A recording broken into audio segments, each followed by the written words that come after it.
So, yun. Napansin ko nga, no? Sabi nung gumawa, anong sabi, sir? One relay setup daw. Yung pala, one relay lobat.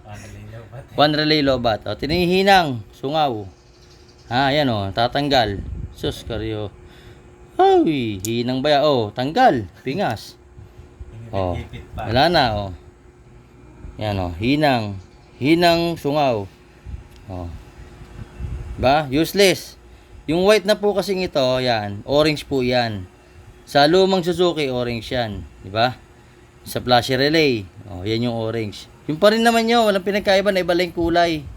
Na iba lang color coding ng konti dito sa mga bagong Smash. Yun nga lang, yung mga problema. So, shortcut, ang ginawa kasi, hindi nag-yellow cut. Pangalawa, hindi rin pinutol dito. Sa may, sa may stator drive. So ako pinutol ko na yan dito. Yan, binalot ko na. Putol na yan dito. Ito na yan, Yan, putol na siya, So, yun na siya, Pakita natin. Yan. Yan, yan, nakakat na yung isa. Yung isa ibabalik ko. Bakit? Kasi yung isang to, malabo yung camera. Yan, yan, yan. Itong isang to, saan connected to? Dito yan sa tail light. Ayan, mapapasin nyo, meron yung yellow with white. Yun. So, ang ginawa rin dito, binaboy din. Ang ginawa, tinanggal yung gray.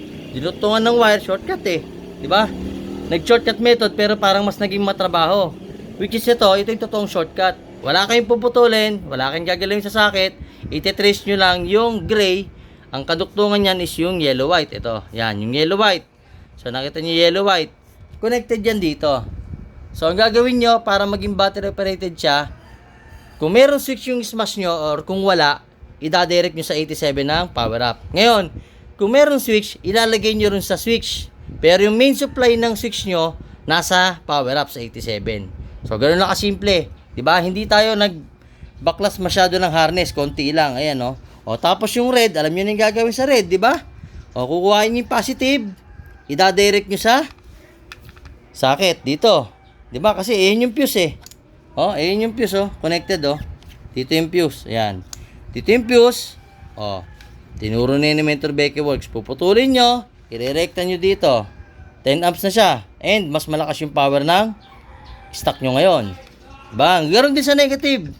Kunin yung negative. Ito nandito. Ayun yung stock na negative na maliit. Ayun. Meron niya maliit dito. Ayan. Yung maliit na yan, puputulin nyo, ida-direct nyo rin siya sa negative dito. So, anong ginawa natin? Pinalakas ulit natin yung power ng harness. Diba? Gaganda ulit yung daloy ng harness.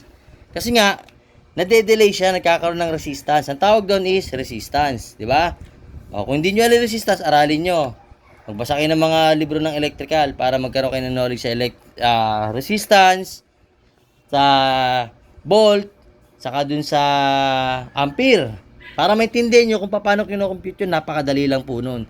Kung uunawain nyo po kung aaralin nyo. Ngayon kung hindi, meron sa mga YouTube nagturo niyan. Kung gusto nyo mag-YouTube graduate, pwede naman po. Hindi po nakakahiya yun.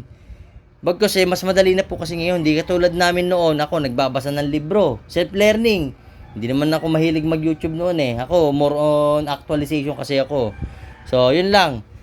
Abangan nyo. So, na-trouble ko na. At yun nga. Ayan, naayusin natin mga Ito, sa Pasig to Sa mga payo lang. Sa mga gumagaya ng one relay setup ni Mentor Becky Works, yung tinatawag nating power up lines, please lang.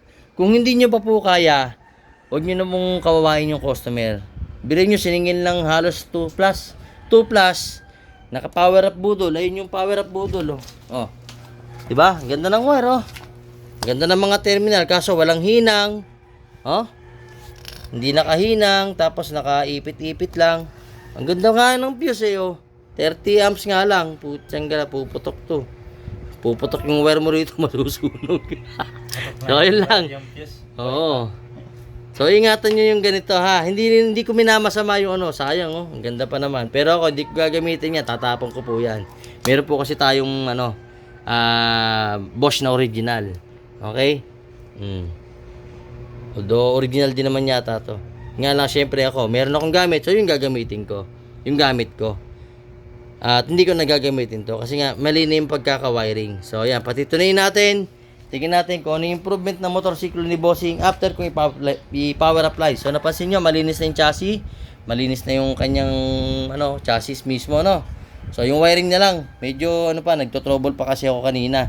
Nag-troubleshoot muna ako bakit nalolobat. Kasi dapat ganon, hindi yung basta, ay sige sir, gawin natin yung one relay setup. Ay sige sir, i-full wave natin. Hindi yung ganon. Kasi kahit stock regulator yan, kung MDL lang po ang nilagay nyo sa headlight, sa kabusina, kayang-kaya po yan ng stock regulator. Maniwala po kayo sa akin. Kung ayaw nyo maniwala, try nyo muna. Ngayon, kung hindi nyo, pagawa nyo sa akin, ako gagawa. Harap-harapan, papakita ko sa inyo. Hindi ho para ipahiya kayo, kundi para makita nyo yung pagkakaiba ng marunong sa wiring dun sa nagmamarunong lang or dun sa mga gumagaya. Hindi ko rin po minamasama yung mga gumagaya. Ang sa akin lang is aralin nyo pa. Okay? Masterin nyo. Hindi yung pinagpa-practice yung customer, sisingilin nyo. Mas maganda yun, libre na lang. Boss, libre na lang. Tetestingin ko yung motor mo. Ganon, dapat. Diba? Hindi yung, sir, 2 plus. Naniningil kayo 2,000. Tapos, puta, wala namang quality. Nung binalik sa inyo, sasabihin nyo full wave. O ito, papakita ko yung Ang naging problema lang is yung pagwa-wiring ng yellow with white. Ang nangyari, nakakabit pa rin sa stock regulator.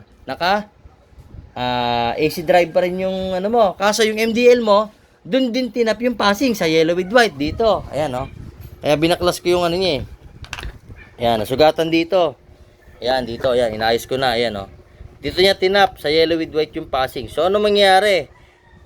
Pati yung MDL mo, dito kumuha ng source. 'Di ba? Useless. Tapos yung yung dito mo, yung ginawa ditong switch, andun pa rin sa AC driven pa rin. So, ano mangyayari sa MDL mo? Kukurap, malolobat, plus yung maluwag yung terminal. Dito sa may ground. Yun lang. Double check nyo palagi yung ginagawa nyo. Hindi porket nakita nyo, ginaya nyo, akala nyo okay na. Dapat intindihin nyo po ng mabuti yung pagwawiring. Kasi isang mali nyo rito, sigurado sunog, kawawa yung customer. Sana kung kawawa, paano yung pati customer masunog, di ba? So, doble ingat po tayo sa wiring, napakaselan po. Di bali pong mahal ang singil nyo, make sure lang po, alam nyo yung ginagawa. Ngayon, kung nagtataka kayo, ba't mahal yung singil ko? Kasi, matagal ko na pong pinag-aralan to. At hanggang ngayon, minamaster ko pa rin. Ibig sabihin, hindi ako nakokontento sa ginawa ko, mas ini-improve ko ng ini-improve. The more na marami akong ginagawa, mas ini-improve ko yung motorsiklo. Yung pagwa-wiring po. Okay? So, yun lang. JJ Amble Works. So, abangan nyo. Tatapusin ko to. Papakita ko sa inyo yung full wiring setup ng totoong power appliance ni Mentor Baker Works. Alright. Abangan nyo lang.